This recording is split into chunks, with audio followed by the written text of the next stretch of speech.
So because fractions are something we use in the real world quite a lot, we're going to start working on some real life problems that you may need to calculate fractions of quantities to solve. So we're all used to cutting things up and sharing them out.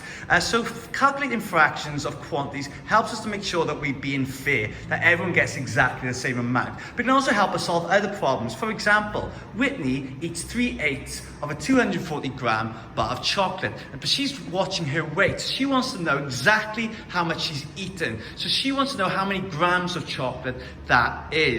So we're going to help Whitney solve this problem. What I always like to do when I'm solving problems is to draw pictures of it. So I'm going to draw that chocolate bar.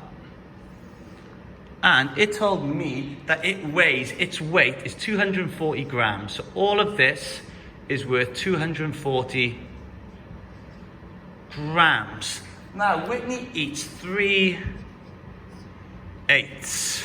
So I know I'm dividing by 8. I know I'm going to need 8 parts in my bar model. So there's one right in the middle, and I can do another one in the middle there, and this is 4 on one side, 1 in the middle.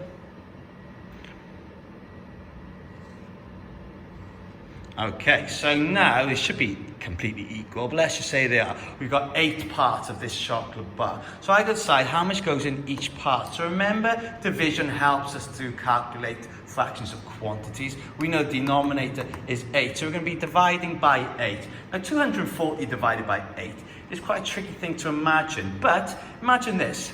Imagine 24 divided by 8. Well, we know that 8 goes into 24 3 times. So it's going to go into 240 30 times. So that tells me every part is going to be worth 30 grams.